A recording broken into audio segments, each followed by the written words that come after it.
please don't try anything you're about to see at home. We're what you call experts. On this episode of Mythbusters, I'm gonna have to warn my mom before she watches this episode. Adam and Jamie face off in an epic battle of fire That is insane. and ice.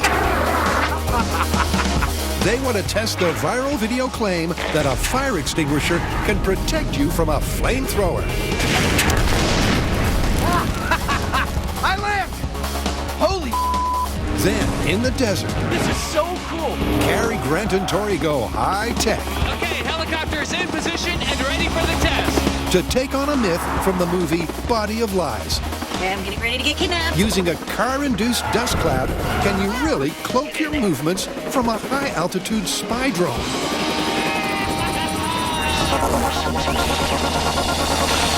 Who are the Mythbusters? Adam Savage. It's scientific! And Jamie Heineman. Fun for the whole family. Between them, more than 30 years of special effects experience. Together with Carrie Byron, I was less excited after my first kiss. Tori Belici, Why are we doing this? and Grant Imahara. Who wants some? They don't just tell the myths, they put them to the test.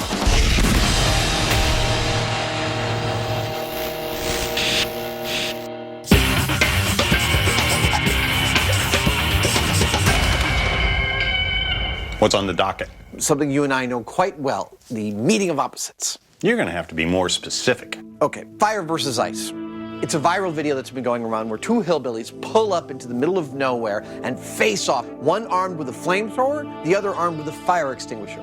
They both fire their devices, and fire and ice meet in the middle and apparently, according to the clip, cancel each other out. Dibs on the flamethrower. And don't want to hear any more about the story? No. All right then, roll the clip. What do you get when you cross an internet viral video and an elemental duel? An epic clash of fire and ice. But can you actually beat back a flamethrower attack with a plume of CO2 from a fire extinguisher? The team want to know if these striking images are film fakery or fiery fact. So where do you want to begin? Well, let's say we set up a small scale as a proof of concept. I mean, I can throw together a little flamethrower in a few minutes. But as I'm thinking about it, you know, they show a normal CO2 fire extinguisher in that clip, and I'm not so sure they fired that far. Easy enough to figure out. We've got one downstairs. You can just throw up a gauge and see how far it propels. Okay. So before the guys throw down some small-scale flames, Well, let's scale it up. they're going to check that a standard 15-pound fire extinguisher, like the one in the clip, can even go the required distance. So 25 times 6 is 150, 60 feet between these guys, which means each of these things has to shoot 30 feet in order to meet at the middle, at least. Yeah, at least. That's the mark to match. But first, here's Professor Savage for Firefighting 101. You should understand, there's nothing special about these. These are your standard issue, run-of-the-mill, what we call 15-pound CO2 fire extinguishers. CO2 means carbon dioxide, and that's what these are filled with, CO2 in a liquid form. And when you pull the pin and squeeze the lever, that CO2 comes out of a nozzle at the bottom of this cone, and it flashes to a gas. That CO2 gas comes out in a big smoky billow, creating a non-oxygenated environment where fire can't burn. The question we're concerned with is, will it actually fire out 30 feet? Honestly, I don't think so, but that's why we're doing this test. 3, 2, 1.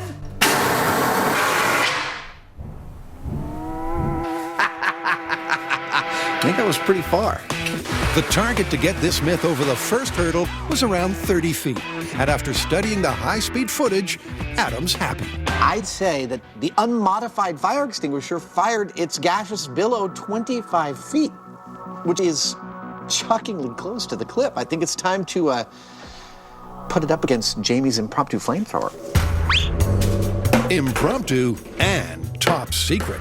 Even though we tell people not to do what we do at home, when it comes to homemade flamethrowers, I'm just not going to show you how to do it. With the curtain closed on the flamethrower puppet show, it's on to a proof of concept test, and they won't be shooting it in the shop. Obviously, we can't be squirting lit gasoline around inside M5, so we've come to the San Francisco Fire Department Treasure Island Training Facility. I am ready to do battle with the Heinemann. And we're going to do it here.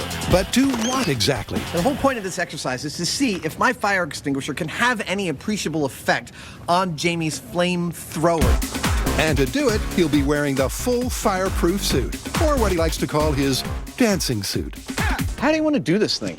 Well, for safety's sake, why don't I stay put with my stream of fire and you kind of walk into it with the extinguisher? I like that better than the alternative. Let's do it. Okay. So in small scale, Adam and Jamie are looking to explore the concept of the myth. All right, fire extinguisher versus flamethrower, small scale. Is it possible I'm ready. that a standard workplace CO2 fire extinguisher, like the one in the viral video, Let's light her up. can snuff out an airborne jet of flaming gasoline?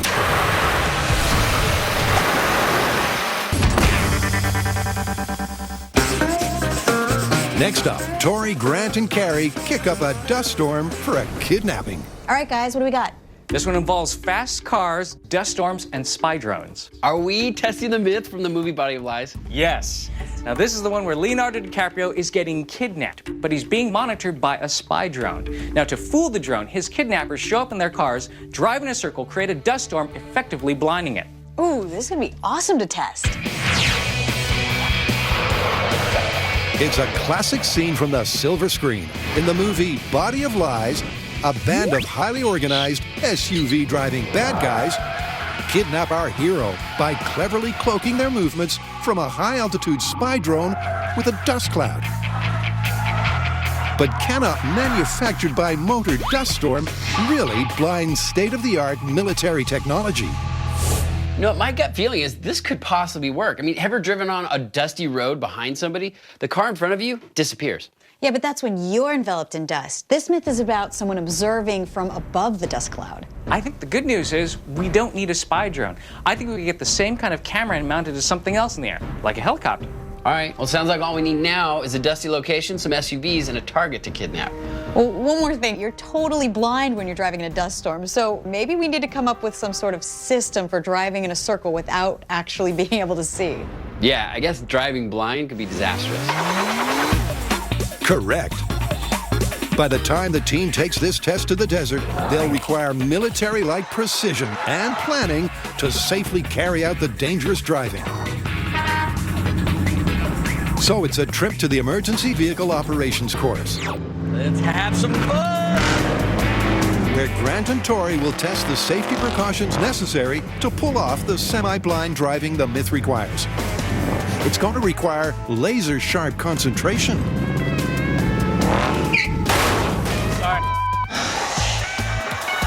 Oh, no. Grant didn't get the laser-sharp concentration memo. We haven't even started, and it's a lot more dangerous than we thought. Now, essentially what we're doing is creating a dust storm, which means limited visibility. And since we don't want to crash into each other, we're instituting a number of safety procedures. Every car will be outfitted with a strobe light. It's got a portable rumble strip in the form of this chain. We'll lay this out along the perimeter, and that will tell us when we're on path. And we're gonna take these delineators and create a giant circle that the cars can follow. And we're gonna have a slapstick on the front of the car, so when the car passes by, it hits it, letting the driver know that he's still on track. It's kind of like a giant wheel of fortune. And because we don't have our own dust storm, we're gonna create our own dust storm with this opaque paper. Ready for a dust storm? Bye-bye. What could possibly go wrong? With the paper supposedly simulating the visibility of a dust storm, I'm ready. and one fender bender already under their belt, the team starts slow and careful. All right, let's start at 5 miles an hour and move up to 10 miles an hour. In 3, 2, 1, drive. With just 2 drivers and not the full set of 4, the question is, can they drive nearly blind Stop braking. and in a tight circle safely? You're way off course, now stop. The answer would appear to be no. No, they can't. Where the hell am I?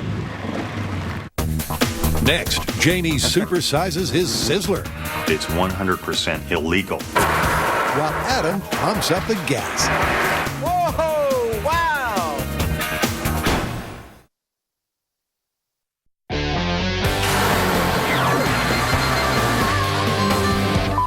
This viral video suggests that if a mean-looking dude is going to fire a flamethrower at you, you can hold back the flames with a fire extinguisher. Apparently, the cloud of CO2 will balance out the burning gasoline by meeting it in the middle. I'm ready. First up, though, Okay, bring it in. Adam and Jamie want to know how it'll go with a more modest-sized flamethrower. Yeah! That worked. It certainly put out Jamie's fire, but it wasn't an unqualified success. But it seems my effective distance is really about this distance, not like a full 20 feet.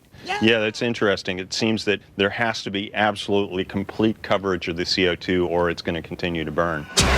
Something the thermal imaging camera backs up. The cold jet of CO2 only becomes truly effective at close range. That's a problem, because the myth would have us believe it can hold back a full-sized flamethrower 25 feet away. And a close look at the high speed confirms the poor result in terms of distance. Okay, I'm definitely pushing the flame back, and here at just under 10 feet, I think I'm about to put it. There it is. I put it out. But you had to almost be covering me with the CO2 for it to go out, and in the clip. They're 60 feet apart, so I absolutely need to beef that thing up. Yep, based on the results so far, the team believes the standard extinguisher used in the clip will have no chance. And if that's the case, Adam wants a backup to ramp it up. So he'll be making a second extinguisher with extensive modifications and using the force. Here's what's happening. I clearly need more power. I'm going to start this experiment process by measuring the 15-pound fire extinguisher using my pressure swingometer. And I'm going to be comparing that against all my subsequent measurements from all the modifications that I'm going to make. It might seem that what's happening here is a meeting of opposites, the fire and the thing that puts out the fire. But in fact, it's actually just about force. The fire is pushing forward with a force, and I need to meet that with an equal and opposite force. I don't need a white, billowy cloud going to 25 feet. I need to push the fire back from 25 feet. So I'm going to start by increasing the size of my extinguisher. I'm going to go from 15 pounds to 50 pounds. Then, with a few modifications, we'll see if I can get that pressure wave extending out almost 25 feet. Go. While Adam looks to beef up his blast, Jamie invites his inner pyromaniac to the party by making a military-grade flamethrower. My task now is to make an honest-to-goodness flamethrower. That's going to be the manifold, and given that we're using high pressures, flammable fluids, and they're lit, I need to make sure that whatever I'm using is really sturdy. With that in mind, I'm going to use these air tanks. They're made for thousands of PSI, so given that we're only going to be putting hundreds of PSI in them, I figure they'll be plenty safe for us to use. The air tanks will contain the fuel. But as for the details on the rest, well, we can't show you that. Seriously, this thing right here is in a league of its own. It's 100% illegal. We were able to do it only under the direct supervision of a number of different governmental agencies, and let me tell you, it was an ordeal. So, don't even think about it. Which gives you an idea of what Adam is up against. And after toying with a variety of nozzles, outlets, and tubing, he decides H2O is the way to go in order to tackle Jamie's supersized sizzler. Try it out. Next, I'm going to try and add more material to the CO2 stream to try and get more force. I want to push back this fire, and that's where this comes in. It's a pressurized container full of water that I'm going to feed through this tube into a nozzle on the side of this nozzle. Looks very much like this. Water comes in here, CO2 comes out here. Hopefully, what ends up coming out of the business end of this cone has a lot more force behind it.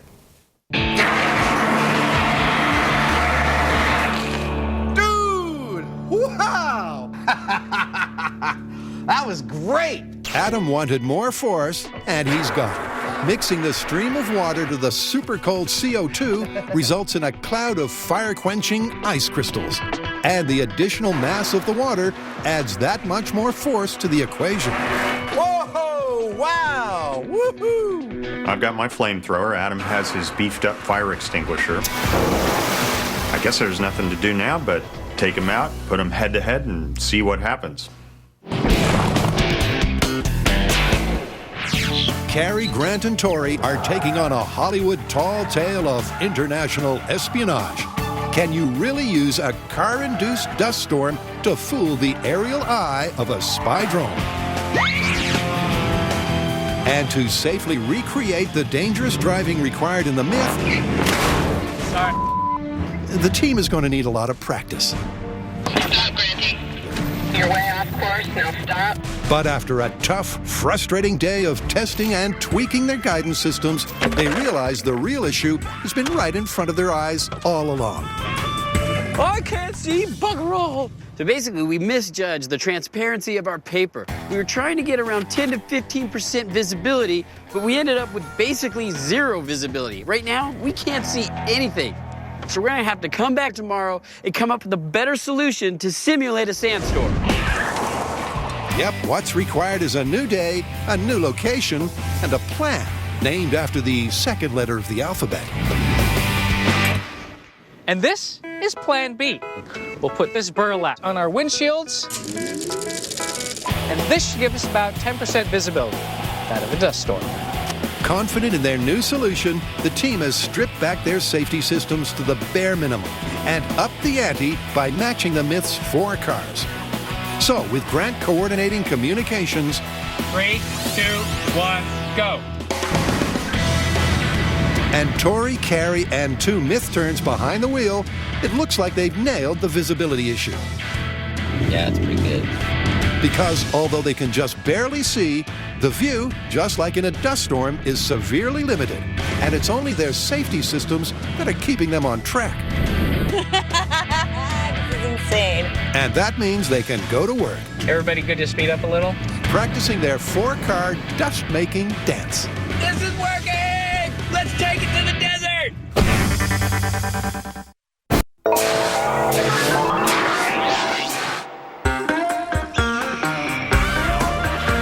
Adam and Jamie are about to turn up the heat, Nice day for a flamethrower. armed and extremely dangerous. It's my own personal kick-ass version of a military flamethrower.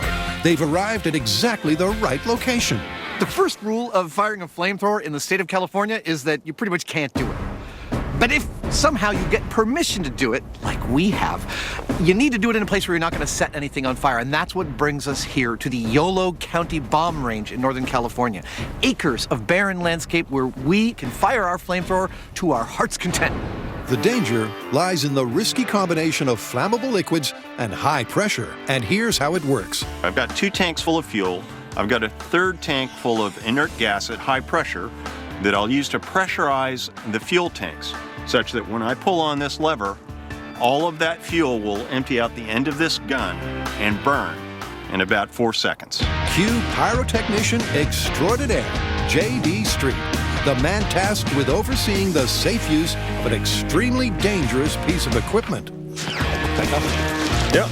And with the tanks now filled with gasoline, Secondary valve opening up. Adam and Jamie Safety's off. get set for the first live lit test. You're open. The gun is hot, the pressure on. It's time to let rip. First flame test in 3, 2, 1.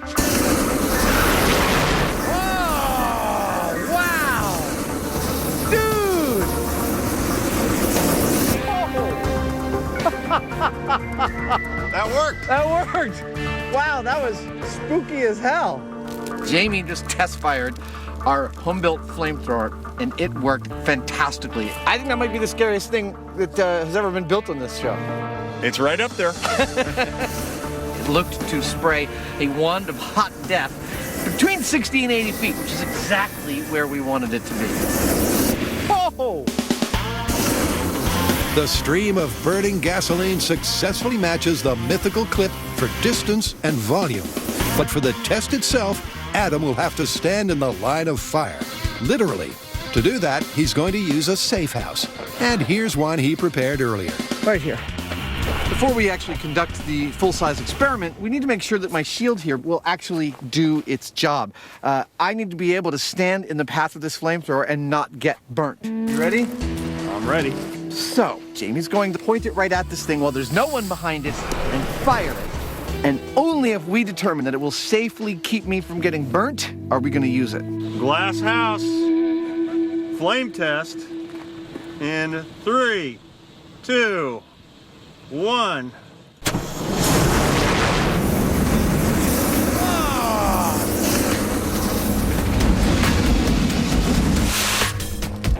That looked like it might keep me safe. It looked good. Well, the device is working perfectly. The flame looks exactly like it does in the clip that we're trying to replicate. And the glass house seems to be holding up just fine, so I think Adam's going to be safe. I think that worked beautifully. Now all we got to do is wait for it to get dark. Janie's not lying, because to match the mythical clip and face off with fire and ice, they need an atmospheric nighttime backdrop. Next on Mythbusters, the team decamped to a deserted, dusty desert location. You can't tell, but I'm smiling right now. Please do not try what you are about to see at home. We're what you call experts. Can't you tell?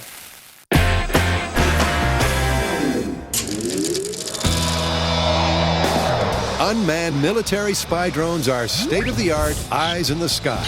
But is it possible to obscure nefarious ground-level activities from their cameras with a dust cloud?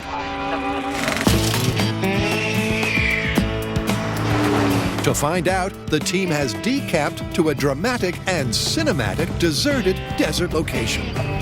This is beautiful. And at first light, it's time for action. We've come out to the Black Rock Desert in Nevada so that we can test our body of lies myth. Now that's that you can hide from a drone in a dust storm. This should be the perfect location because it's entirely gypsum dust. So here's the setup. We're going to create a giant ring out here in the desert similar to our practice run. All right, let's set it up. Drive around in a circle to create our dust storm. Carrie is going to be our target. We're going to be driving around her and creating as much dust as we can. When we get enough dust, we're going to put her into one of the SUVs, and then all of them are going to go in different directions. And I will spot from the helicopter and try and guess which of the cars the target is in. My feeling is, if we create enough dust, he's not going to be able to tell. The circle is complete. So the first order of business for Tori and his team of drivers is a practice run to find out if the dust-making conditions are the same as in the movie. Let's see if we can kick up some dust. The drivers start off slow, using their high-visibility cones to stay on track. They build up speed. You can't tell, but I'm smiling right now. And the result, down here at ground level at least, is impressive. I think it's gonna work. The thick dust hanging in the air makes for tough driving conditions. Holy crap, look at how hard it is to see. And it looks just like the mythical movie scene. But the true test will come once Grant gets an aerial perspective. So we are not using a spy drone in this myth. We're using a helicopter. But we've got the same type of camera, the same lens, and we're going to set up the same framing for judging this dust cloud. It's as close as you can get to flying a spy drone without actually flying a spy drone out of a military base. All right, I'm ready to be the kidnapped target in this dust storm. Now, unlike the movie, I'm actually going to be in this car here. This is for my protection because, let's face it, 4 cars going around in circles in a practically blind dust storm just doesn't seem like a good place to be standing around. And that means it's go time. Grant Eye in the Sky Imahara establishes a high-altitude vantage point. Okay, we are in position and ready to begin the test. Just like the movie, lead driver Tori and his 3 accomplices surround kidnapping target Carrie. We're starting test 1 for our body of lies target acquisition. And increase the speed of their circling, attempting to mask their actions from Grant with a dust cloud. Will it work? We're starting to get a really good dust cloud. When the team on the ground decide the dust cloud thickness is at its apex, they decide to go for it. Okay, I'm getting ready to get kidnapped. With swift military-like precision, one of the cars pulls out of the circle and alongside Carrie. Here we go. All right, we got her. From the ground, as she jumps in, the scene is pretty much obscured. But was it a success? Was Grant and his high-tech drone camera fooled? All right, did you see me?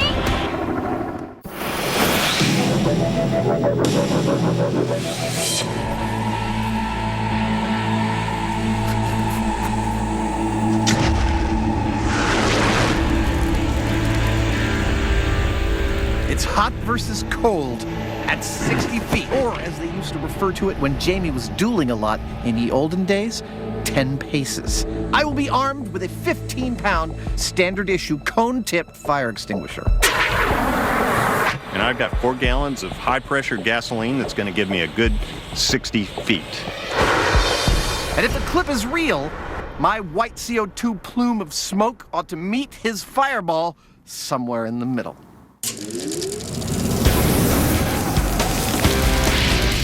The myth suggests a standard 15-pound fire extinguisher can stop an attack from a flamethrower by meeting it in midair 25 feet away and effectively putting it out.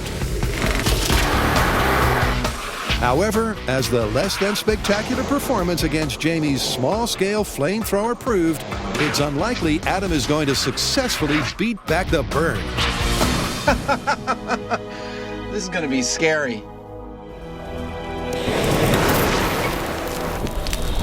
This is the funny thing about flamethrowers. You're not supposed to place yourself in their path, so we've taken every precaution. Okay, everyone set? We're going hot? This little house of mine is made of fireproof glass, fireproof silicone, steel, wooden sides that'll keep the fire from wrapping around and enveloping me. This is for picture. I'm also wearing a full proximity suit with a hood.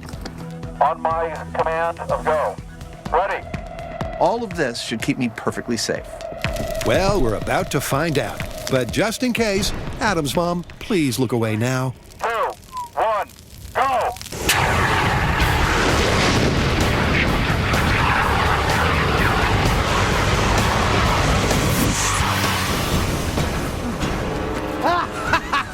I lived! Holy that was awesome! I don't think my fire extinguisher did very much, but that was awesome!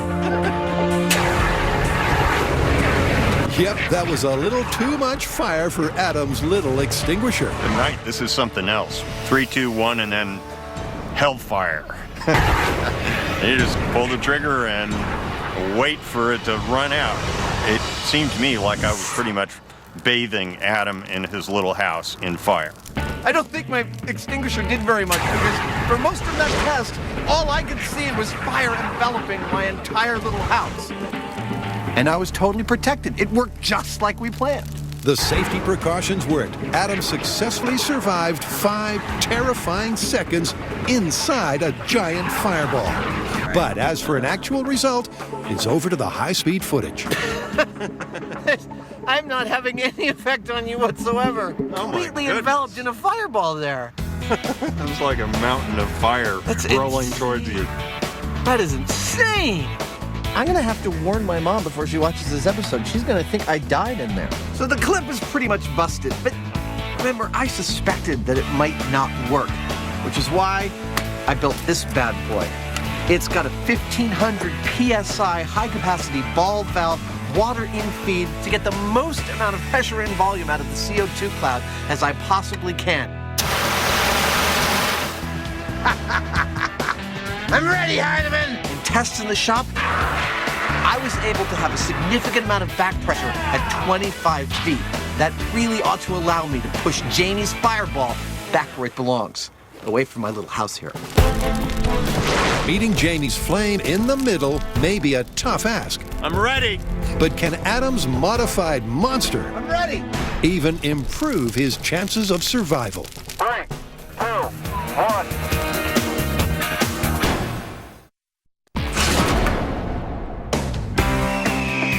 This is so cool. go. We have our own helicopter. We got these vehicles. We're tearing up and down the desert, creating dust clouds, trying to hide Carrie from the cameras in the sky.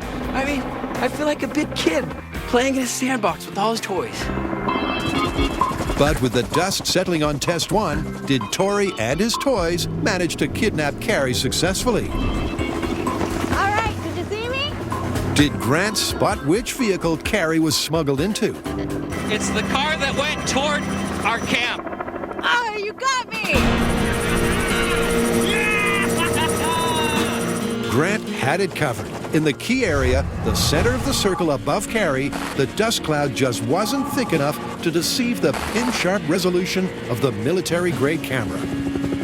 Now, if you look at the amount of dust that's being created by these SUVs, it looks like a lot. But from the air, it's a totally different story. It looks like a ring of dust, and in the middle is Carrie's car, which is still perfectly visible. So if Tori and Carrie are going to get away with this kidnap, they're going to have to come up with a different technique. All right, when we're making those donuts, Grant's having no problem seeing us. Yeah, we're not kicking up the dust that we see in the movie. But one thing I have been noticing is when we're flying across the desert at high speeds, we're kicking up so much dust. So maybe we set up the cars and we just fly by them at high speed, and hopefully we create a dust cloud thick enough that we hide you from Grant. With the donut technique busted, Tori and Carrie have another plan they hope will put this myth back on the straight and narrow. A plan based on the theory that a high-speed flyby creates more dust than circling the target at moderate speeds. Okay, helicopter's in position and ready for the test.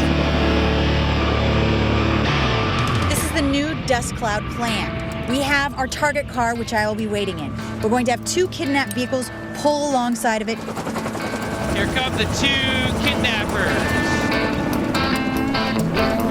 Then we have Tori and another dust maker car zooming by as fast as they can, creating a huge dust cloud.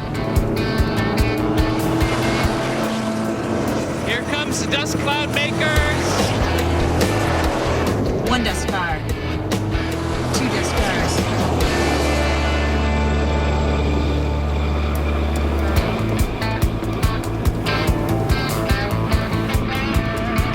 Then Grant has to guess what vehicle I am in. And what do you know? I can't see anything. I cannot see anything. By driving past upwind at high speed, a thick cloud of dust perfectly obscures the scene of the kidnapping crime. Okay, they're all driving off. I don't know. I'm not sure. And Grant doesn't have a clue which car Carrie is in. We did it! Yeah!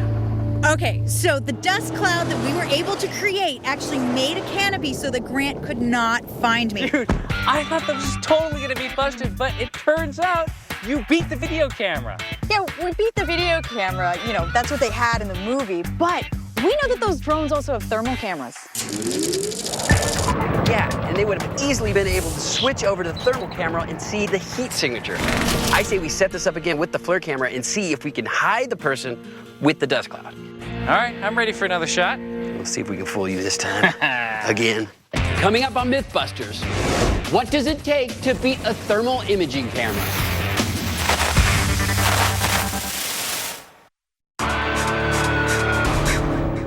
Now, so far, the myth that you can hide from a spy drone's video camera by creating a dust cloud is kind of a mixed bag. See, on the one hand, if you use the ring method like they do in the movie, that doesn't work at all. All right, did you see me? It's the car that went toward our camp. But if you use the method that we came up with, which is the high-speed flyby, that does work and is able to visually obscure you from the camera. I can't see anything! I cannot see anything! But we're not done yet, because it turns out these spy drones are equipped with another type of technology. Forward-looking infrared cameras. These pick up heat signatures. They should have no problem picking out a warm body, even if it's obscured by a dust cloud. There's nowhere to hide now. Grant's right to be confident. Unmanned drones are regularly used on search and rescue missions, and they're duly equipped with state-of-the-art camera technology, including thermal imaging, to find and locate human heat signatures. And that means to beat Grant, Okay, helicopter cameras in position and ready to go.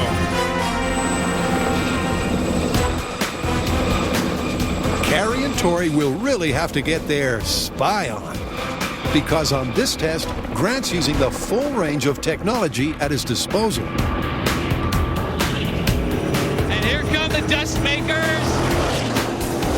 There's the cloud. As before, the high-speed fly-by cloud obscures the regular video camera. Get in there.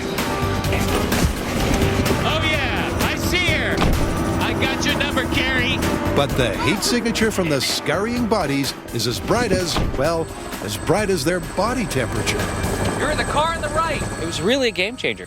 Whereas they were obscured visually with the dust, with the FLIR camera, I could see right through that. And I could see like little white dots walking between vehicles. So that made it really easy to pick out where Carrie went. All right, you can run for the thermal imaging camera, but you can't hide. Apparently. But you know what? I'm inspired. We fooled you with dust. I think we can actually cloak ourselves from that camera as well. I think the challenge is on, and you're going down, sucker. Let's see. And to take down Spy Master Imahara, Team Kidnap heads back to the shop for a camouflage conversation. So we need to find out if it's even possible to beat the infrared camera. So we're gonna send it up into the sky, just as if it was the drone, and see if we can come up with a technique to get by it undetected. Ooh, psychedelic. Now, Carrie and Tori do have some info to go on. After all, they've previously been successful at beating an infrared motion camera with a glass screen. Using that knowledge, they've got a head start. But these are different circumstances. All right, glass works, but Look at that. you would need a huge piece. It's just gonna be too heavy, too cumbersome, and too dangerous. Yeah, it's far from practical. So they play with a few similar ideas before Carrie comes up with an even, cooler idea.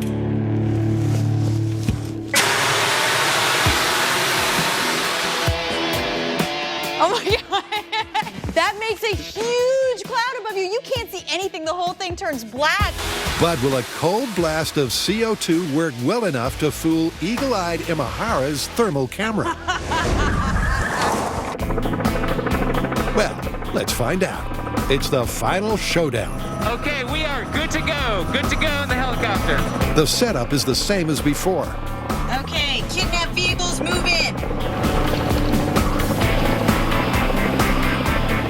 The kidnapped team is going to create a dust cloud to block the standard video camera. Okay, here they go.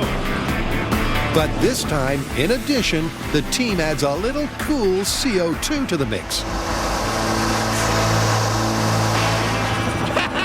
What the heck is that? That is 2 clouds of thermal camera obscuring CO2. I can't tell anything. And Carrie is whisked away unseen by the bad guys. That was pretty cool. Now see, I thought I had them with the thermal imaging camera. When the CO2 goes off, it's like this blue and black cloud, and you can't see anything behind it. But remember, the original method used in the myth, 4 cars circling the victim, didn't quite pan out as well as the Mythbusters' efforts. So we busted this myth, but just the technique used in the Hollywood movie. It's the car that went towards our camp. We took those same elements, moving vehicles and a dusty desert, Here comes the dust cloud makers. and created a cloud so thick that we were able to obscure the high-tech cameras and kidnap Carrie. But the most interesting part of this for me was actually we got to figure out how to get past the thermal camera. I can't tell anything. Getting to go back to the shop and come up with our own method and have it be better than the movies, that was awesome. Well, the technique used in the movie is busted, but you can beat a video camera with a dust cloud, and you can beat a thermal imaging camera with CO2. So it's possible. I just think Hollywood needs to give us a call before they write their spy movies. Hollywood, hear that?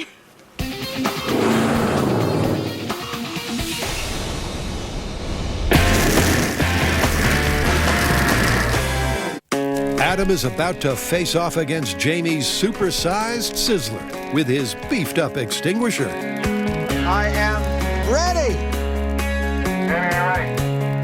I'm ready. This is it. Even with a souped-up super extinguisher, can Adam hold off Jamie and survive? 3, 2, 1, go!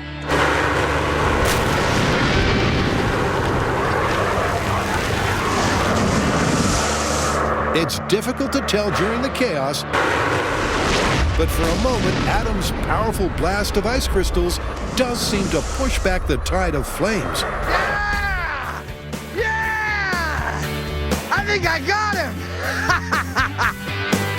Adam clearly thinks so, but to see for sure, it's over to the super slow-mo.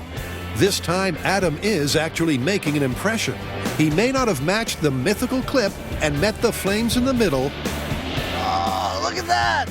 Oh, that's beautiful. but he's certainly holding them off and preventing them from engulfing the safe house. It almost reached you. Wow! It wasn't exactly like it was in the clip. No, oh man, look at that! I am totally beating back the fire. It's definitely not meeting in the middle, but I am successfully pushing back your flamethrower. You're just sneaking through by a hair, but you're holding me off. That is incredible. Woo! I feel really good.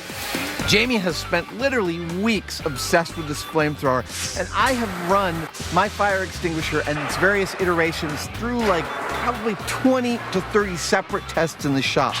And it all came down to my 50-pounder actually pushing back Jamie's fireball. The first try was no competition. That flame just completely enveloped the extinguisher, the house that it was inside, and everything. It was no contest. The second time was a little different. He actually held me off. How do you want to call it? Unfortunately, we gotta say it's busted. I mean, the 15-pound fire extinguisher was absolutely no match at all for your flamethrower. Even the heavy-duty one that you put together just barely held me off, but it didn't look anything like the clip. Nah, this one's totally busted. Yep. Busted, but awesome.